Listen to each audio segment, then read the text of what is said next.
Assalamualaikum warahmatullahi wabarakatuh. Waalaikumsalam warahmatullahi wabarakatuh. Yang terhormat Ibu Evi Afia selaku dosen mata kuliah Gender Sosial dan Inklusi, dan teman-teman yang berbahagia, kami dari kelompok 7 yang beranggotakan saya Silvia Kawati Rupiana, Saya Silvia Margareta Putri, Saya Yuri Ibrahim akan mempresentasikan materi tentang strategi pembelajaran berdimensi gender, sosial, dan inklusi. perlu bantuan ya, Cak? Aku tak setuju. Iya.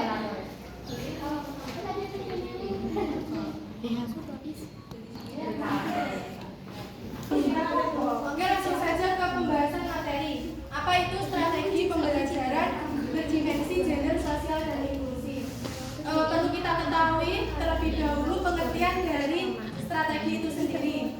Strategi itu adalah perencanaan. Maksudnya suatu perencanaan yang dibuat sedemikian rupa sehingga mencapai tujuan yang diharapkan. Kemudian ada pengertian dari strategi pembelajaran. Untuk pengertian strategi pembelajaran itu adalah suatu perencanaan atau ancang-ancang yang dibuat oleh guru atau pendidik dalam kegiatan belajar mengajar di kelas, sehingga kegiatan belajar mengajar di kelas itu menjadi lebih efektif dan efisien sehingga mencapai tujuan yang diinginkan. Dari pengertian strategi dan strategi pembelajaran itu, kita dapat mengetahui pengertian dari strategi pembelajaran berdimensi gender, sosial, dan inklusi, yaitu suatu perencanaan yang dibuat oleh guru atau pendidik dengan memperhatikan atau melihat kondisi peserta didiknya itu sendiri, sehingga proses pembelajaran dapat berjalan dengan baik dan tujuan tercapai. Dalam pembelajaran gender dan sosial inklusi ini terdapat kurikulum tersendiri atau kurikulum khusus, di mana kurikulum tersebut bersifat fleksibel, yang berarti bahwa kurikulum tersebut harus bisa digunakan dalam kondisi yang ada. Artinya kurikulum tersebut harus bisa menyesuaikan dengan kondisi siswa itu sendiri, bukan siswa yang menyesuaikan kurikulum.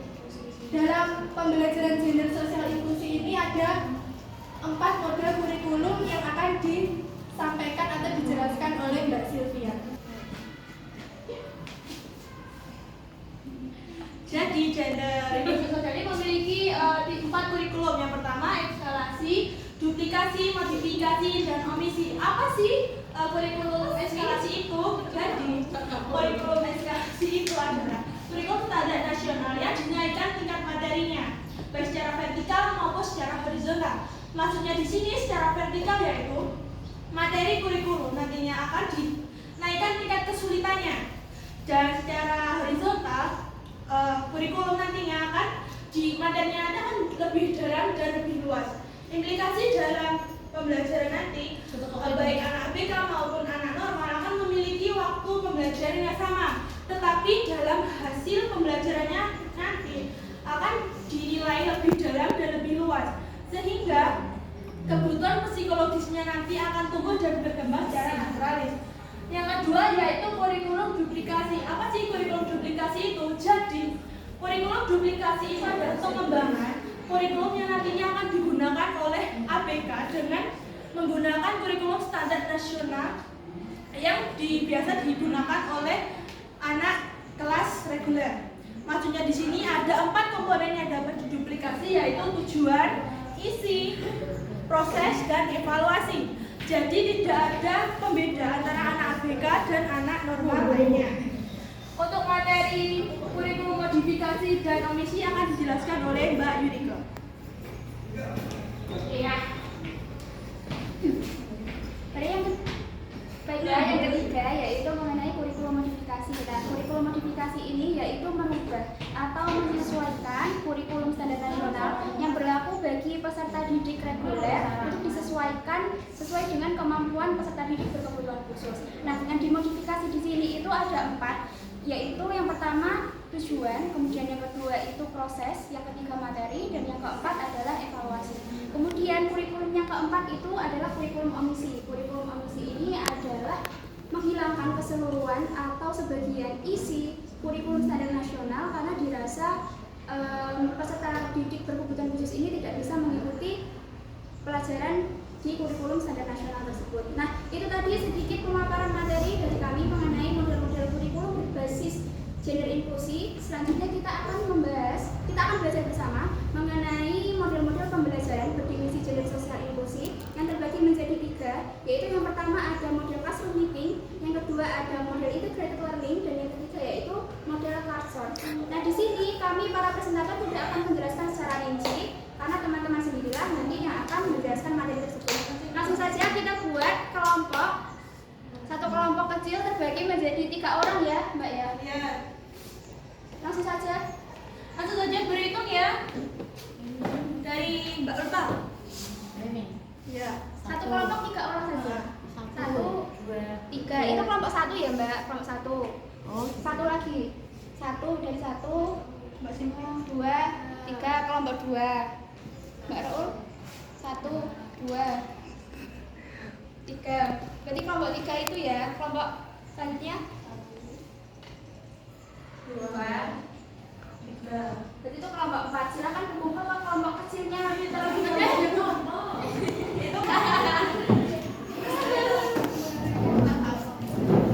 Silakan kumpul ke kelompok kecilnya terlebih dahulu. PNAE. Tak perlu ya nih. Beri gabungan kalau Ini jangan ngomong-ngomong ini. kalau kan udah dibagi nomor 1, 2, 3 itu toh. Nah sekarang diingat-ingat ya kelompok kecilnya.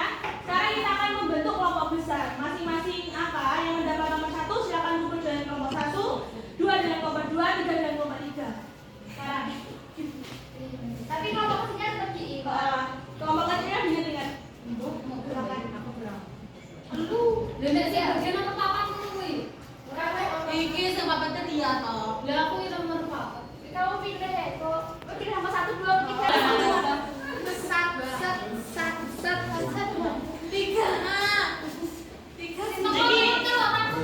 Misalkan kelompok 1 sudah dapat informasi yang nanti disampaikan kepada kelompok kecilnya. Iya, kembali lagi. Nanti kira-kira akan diajak siapa yang akan maju menjelaskan 3 ini, tapi nggak tahu nanti dapat bagian yang mana, sesuai dengan apa atau tidak. Jadi harus paham 3-3-nya.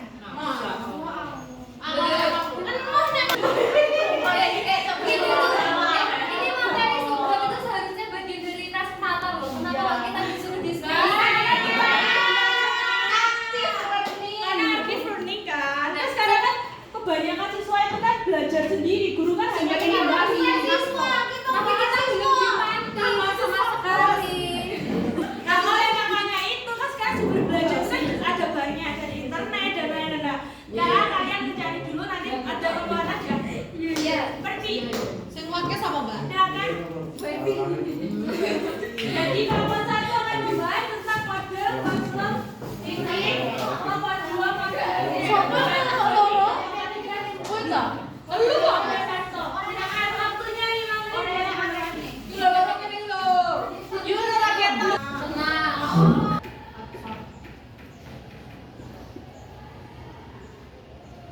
Ya, nanti konco.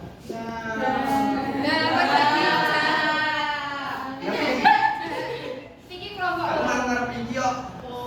Aku ora power kelompokku. Ben to. Jadi kok kursi kono ya, Di? Bukan ya teman-teman. Jadi waktunya sampai jam 9.40. Nggih. Kelompok 1 itu, kelompok 2 itu. Silakan. Integrate. Pesanlah bukunya burung cak. Share grup. Iki lo gak bisa banget tapi aku iki lo. Marah tapi ya. Kok tuh berjajan tadi? Mana tapi ya? Lihat Kak, mas cewek-cewek. Kesum. Mbak P. Iya. Gitu? Aku tahu.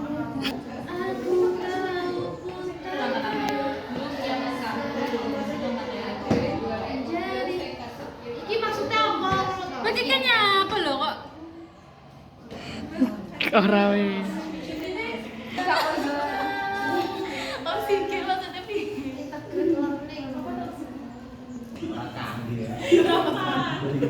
Luas ya.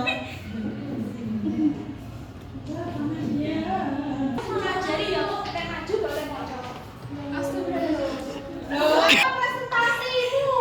Oh, maco-maco. Oh kabeh kurang 2 menit lagi. Ya, kurang 2 menit, 2 menit. Taman Nabi. Iya, kan 2 menit kok.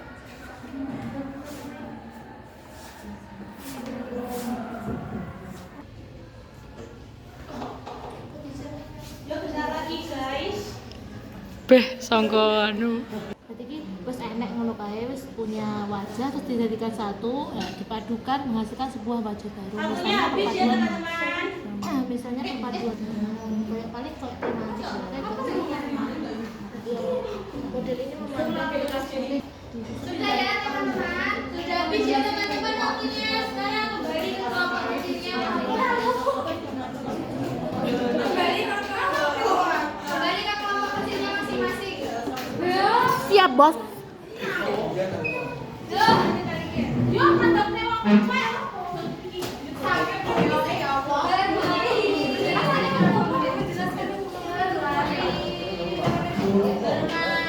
Ye, rada bolo.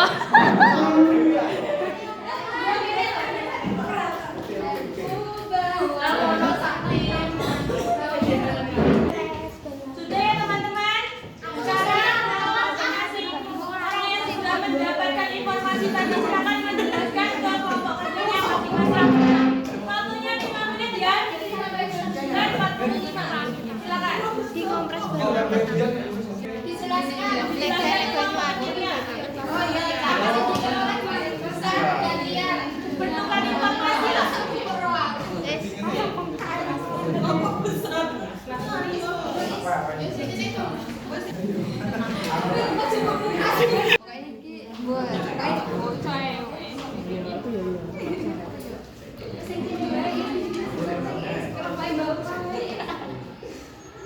Is, Baisnya aku minta tolong dong. Tolong dong, Mbak Is. Kacak ini. Santai, Wak.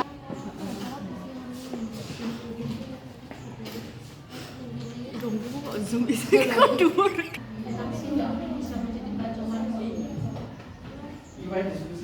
Iya, menjelaskan secara bagian hasil diskusi memang. Bukan maju. Ada bagian toh, masing-masing bagian menjelaskan.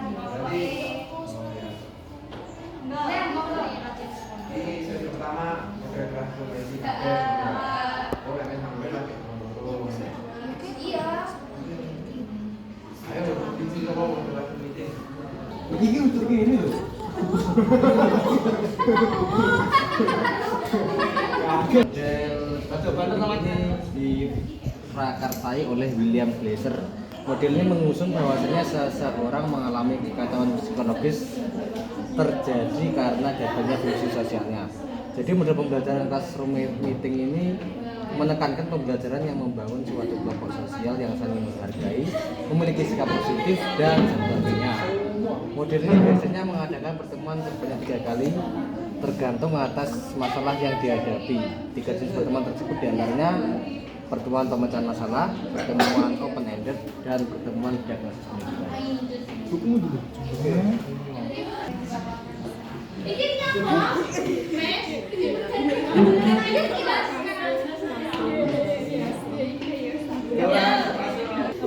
Waktunya sudah habis ya teman-teman. Iya. Sekarang kita bermain game terlebih dahulu. Nah, ini sebuah bola. Bolanya ini digilir, nanti lampunya yang ganti itu yang Maju coba. nanti kalau udah sampai ke bawah.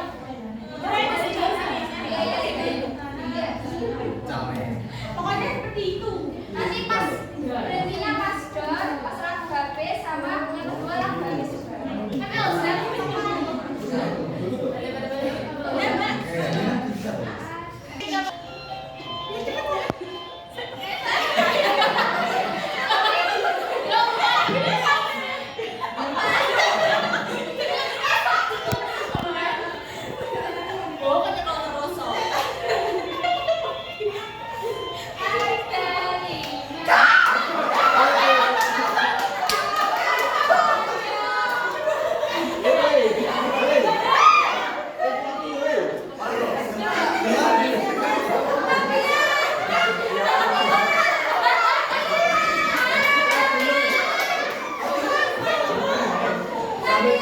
Sambil nyanyi. Pulang ya pulang. Kabeh nyanyi.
Model integrated learning yaitu dalam bahasa Inggris terpadu memakai kata integrate.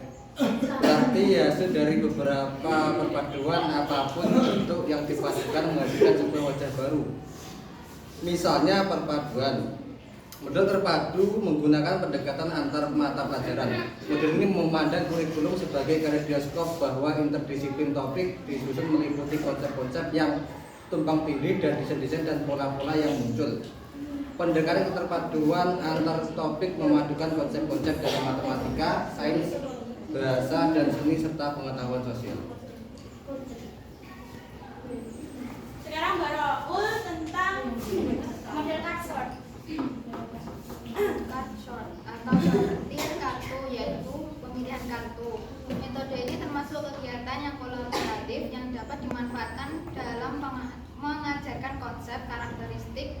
mengklasifikasi fakta tentang objek atau mereview informasi.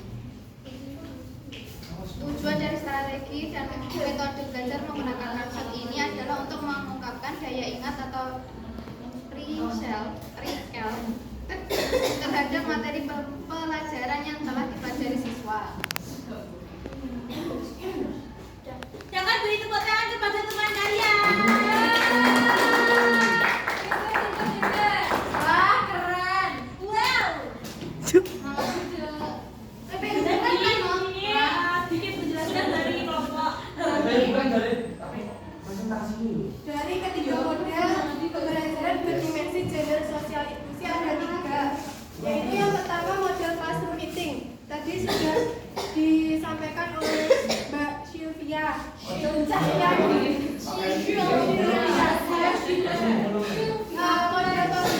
pembelajaran classroom meeting ini menekankan pada pembentukan kelompok sosial, di mana lebih menekankan pada sikap positif dan saling menghargai. Pada model pembelajaran classroom meeting ini diadakan 3 kali pertemuan, yaitu pertemuan pertama, pertemuan pemecahan masalah, pertemuan yang kedua, pertemuan open-ended, dan yang ketiga pertemuan diagnosis pendidikan. Kemudian ada model integrated learning yang akan disampaikan oleh Mbak Sylvia. Jadi model integrated learning atau ML ini adalah perpaduan atau perpaduan antara satu sama lainnya nanti akan menghasilkan wajah baru. Misalnya yaitu model terpadu atau integrat yang dilakukan pendekatan dengan hubungan antar mata pelajaran. Dan ML ini berfokuskan pada pendekatan atau strategi dan model yang digunakan oleh guru untuk mendorong pendidikan terpadu atau pendidikan khusus dalam lingkup inklusi sosial. Itu. Nah, yang terakhir yaitu model pembelajaran kasar. Nah, model pembelajaran kasar ini singkatnya yaitu menyortir kartu secara acak. Jadi model pembelajaran ini basisnya itu active learning, di mana peserta didik ini diminta untuk mencari bahan sendiri atau materi sesuai dengan kategori kelompok yang diperolehnya. Kemudian siswa ini mengelompok sesuai dengan KP indeks yang telah diperolehnya tersebut. Nah, model pembelajaran ini juga menekankan pada recall, maksudnya itu mengingat kembali materi pelajaran yang sebelumnya telah dipelajari.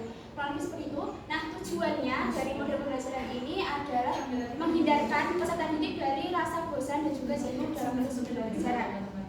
Mungkin sekian presentasi dari kami. Terima kasih banyak atas partisipasi teman-teman semuanya. Ada kurangnya kami mohon maaf tulus-tulusnya. Wassalamualaikum warahmatullahi wabarakatuh. Waalaikumsalam warahmatullahi wabarakatuh.